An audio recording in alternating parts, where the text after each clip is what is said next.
Nellore Mulumudi bus stand సెంటర్లో 15 లక్షలతో నిర్మించి తలపెట్టిన సీసీ రోడ్డుకు రాష్ట్ర పురపాలక పట్టణాభివృద్ధి శాఖ మంత్రి పొంగూరు నారాయణ శంకుస్థాపన చేశారు.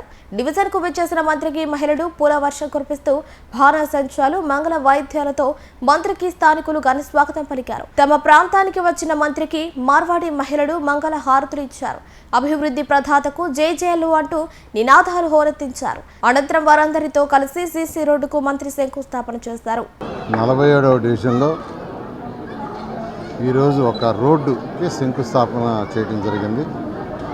దానికి గాను ఈ యొక్క వీధిలో ఉన్న వాళ్ళు చూపించిన ఆప్యాయత చూస్తే నేనే ఉక్కిరిబిక్కిరైపోయాను.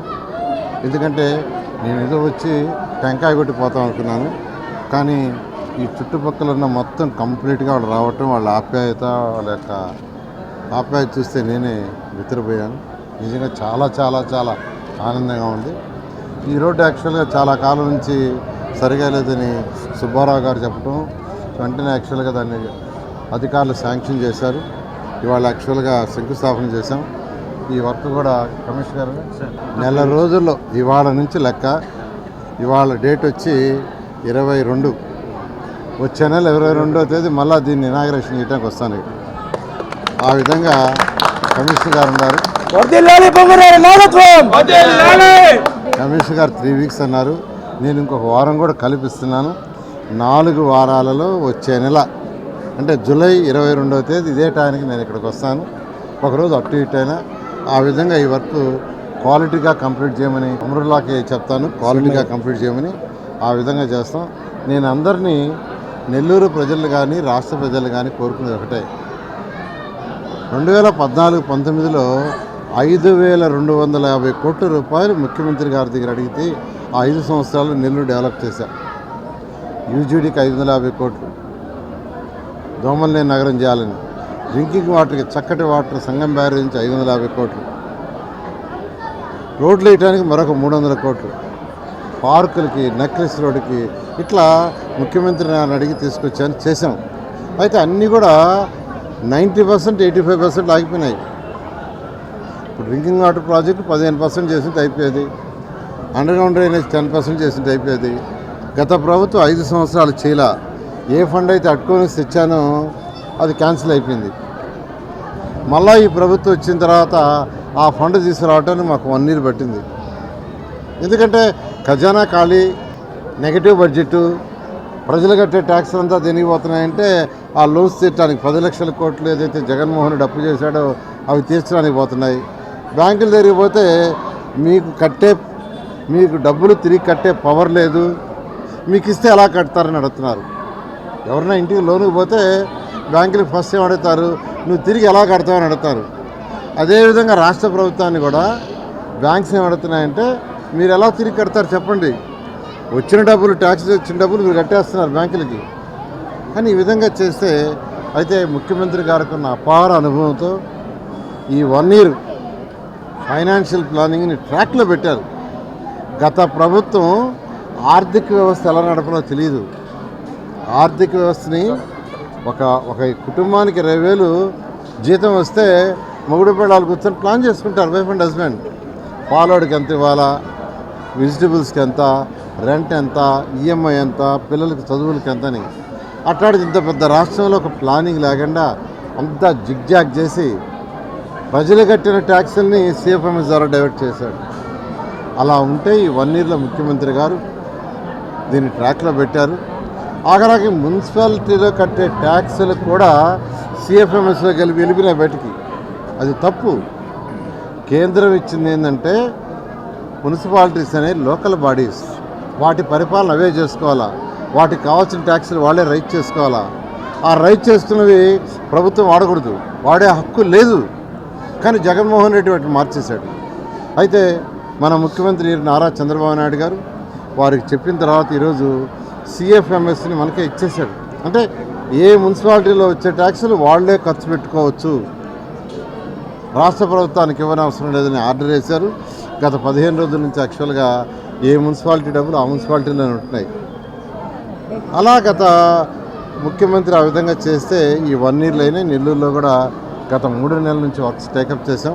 రాష్ట్రంలో 123 మున్సిపాలిటీస్లో కూడా అనేక వర్కులు టేక్ చేసాం. నెల్లూరులో ఉన్న అన్ని పార్కులు కంప్లీట్ చేస్తాం రాబోయే 1 yearలో. 54 స్కూల్స్ని మోడర్నైజ్ చేస్తాం. విఆర్ హై స్కూల్ లాగా. విఆర్ హై స్కూల్ అయితే అయిపోయింది. నేను చదివిన స్కూల్ అది, నేను చదివిన కాలేజే, నేను పనిచేసిన కాలేజే. అలాంటిది గత ప్రభుత్వం మూసేస్తే దాన్ని చక్కగా రీఓపెన్ చేస్తే 5,000 మంది అప్లికేషన్ పెట్టుకున్నారు. 5,000 మంది. ఆడ ఇవ్వగలిగింది 1,100 మందికి ఇచ్చాం. ఇదే విధంగా మూలాపేట గర్ల్స్ స్కూల్ని డిఎస్ఆర్ వాళ్ళు తయారు చేస్తున్నారు. నారాయణ సార్ మీరు చేసినట్టే నేనే చేస్తామని వేమిరెడ్డి ప్రభాకర్ రెడ్డి కూడా ఆర్ఎస్ఎస్ఆర్ స్కూల్ తీసుకున్నారు. కాబట్టి ఈ రన్నింగ్ లోపల ప్రభుత్వంలో కనీసం 10 స్కూల్స్ని విఆర్ హై స్కూల్ మోడల్లో చేస్తాం. తర్వాత ఎంట్రీ అండ్ రోడ్లన్నీ కంప్లీట్ చేయమని అధికారులకు ఆదేశించాను. డ్రింకింగ్ వాటర్ 550 కోట్లు తెచ్చింది 1 yearలో కంప్లీట్ చేస్తాం. దోమలు లేని నగరం చేయడానికి అండర్ గ్రౌండ్ డ్రైనేజ్ 1 yearలో చేస్తాం. కొద్దిగా ఓపి పట్టాల్సిందిగా నెల్లూరు ప్రజల్ని, రాష్ట్ర ప్రజలందరినీ కోరుకుంటున్నాను. నెల్లూరు నగర నియోజకవర్గ పరిధిలో వ్యాపారస్తులు ఎక్కువగా ఉన్నటువంటి ప్రాంతంలో, మరీ ముఖ్యంగా ఇతర ప్రాంతాల నుంచి ఇతర రాష్ట్రాల నుంచి వచ్చి ఇక్కడ వ్యాపారం చేసుకుంటున్నటువంటి వారందరి సౌకర్యం కోసం వారి సమస్యని గౌరవ మంత్రివర్యులు నారాయణ సార్ దృష్టికి తీసుకొస్తే ఈరోజు ఇక్కడ దానికి తాలూకా 15,40,000 రూపాయలతో సీసీ రోడ్ శంకుస్థాపన కార్యక్రమానికి ఇచ్చేసిన మంత్రి గారికి, స్థానిక కార్పొరేటర్కి, డివిజన్ ఇన్ఛార్జికి, ఇతర నాయకులకి, స్థానిక ప్రజలందరికీ నమస్కారం. నెల్లూరు నగరంలో ఎప్పుడూ లేనంతగా గతంలో ఏ విధంగా అయితే 2014-19 మధ్యలో విపరీతంగా అభివృద్ధి సంక్షేమ కార్యక్రమాలు జరిగాయో, ఇప్పుడు కూడా కూటమి ప్రభుత్వం వచ్చినటువంటి ఈ సంవత్సర కాలంలో నెల్లూరు నగర నియోజకవర్గంలో నారాయణ సార్ గారి ఆధ్వర్యంలో అనేక అభివృద్ధి సంక్షేమ కార్యక్రమాలు శరవేగంగా జరుగుతున్నాయి. నెల్లూరు నగరంలోని 46 పార్కులు కావచ్చు, నెల్లూరు నగరంలోని 54 ప్రభుత్వ పాఠశాలలు కావచ్చు, మొదట విడతలో పిల్లలకు కావాల్సిన పార్కులు, పిల్లలకు కావాల్సినటువంటి ప్రభుత్వ పాఠశాలలు, ఈ రెండింటి మీద దృష్టి పెట్టి మౌలిక సదుపాయాల కల్పనకి అనేక రకాల నిధులు సమీకరించి అటు సిఎస్ఆర్ ఫండ్స్ కావచ్చు, ప్రభుత్వ నిధులు కావచ్చు, రాష్ట్రంలో ఇతరత్ర సారుకున్నటువంటి అపారమైనటువంటి అనుభవంతో అన్ని రకాల నిధులు సమీకరించి ఇవన్నీ కూడా చేస్తూ ఉన్నారు. ఇవే కాకుండా జిల్లాలోనే కాదు, రాష్ట్రంలోనే కాదు, బహుశా దేశంలో కూడా ఎక్కడా లేని విధంగా, ఎక్కడా ఉండని విధంగా దశాబ్దాల చరిత్ర కలిగినటువంటి విఆర్ హై స్కూల్ మూతపడిపోయి ఉంటే, గత ప్రభుత్వ హయాంలో మూతపడిపోయి ఉంటే, అది ఎన్నికల సమయంలో నేను తిరిగి ఎన్నికైతే మా ప్రభుత్వం అధికారంలోకి వస్తే దాన్ని తెరిపిస్తానని ఏదైతే మాట చెప్పారో ఆ మాటకు అనుగుణంగానే ఎక్కడా లేని విధంగా, దేశ చరిత్రలోనే, రాష్ట్ర చరిత్ర ఎక్కడా లేని విధంగా ఒక ప్రభుత్వ పాఠశాల ఈ విధంగా ఉంటుందా అని ఊహకు సైతం అందని విధంగా దాన్ని తీర్చిదిద్దుతూ కేవలం 2-3 మాసాల్లోనే రాష్ట్ర ఆర్థిక పరిస్థితి బాగలేనప్పటికీ సారుకున్నటువంటి అపారమైన పరిచయాల దృష్ట్యా ఎన్సీసీ వారితో మాట్లాడి 20 కోట్ల రూపాయల నిధులతో దాన్ని సిఎస్ఆర్ ఫండ్స్ కింద అభివృద్ధి చేస్తూ, అటు దానికి స్పెషల్ ఆఫీసర్ అయినటువంటి జాయింట్ కలెక్టర్ గారితో, మున్సిపల్ కమిషనర్ గారైనటువంటి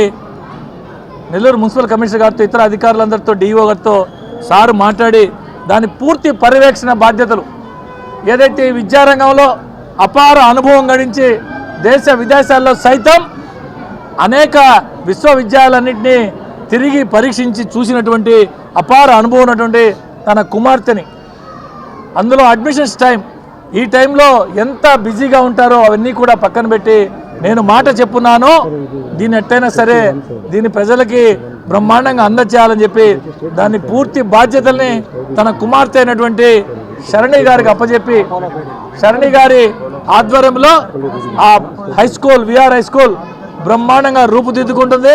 మరికొద్ది రోజుల్లోనే దాన్ని ప్రారంభించుకోవడం కూడా జరుగుతుందని చెప్పి ఈ సందర్భంగా తెలియజేస్తూ, ఇటువంటి మంచి కార్యక్రమాలు చేస్తున్నటువంటి గౌరవ మంత్రివర్యులకి రాష్ట్ర ప్రజలందరూ ఆశీస్సులతో పాటు ముఖ్యంగా నెల్లూరు నగర ప్రజలకు ఆశీస్సులు ఉండాలా, దీవించాలా మీరందరని చెప్పి మనస్ఫూర్తిగా కోరుకుంటూ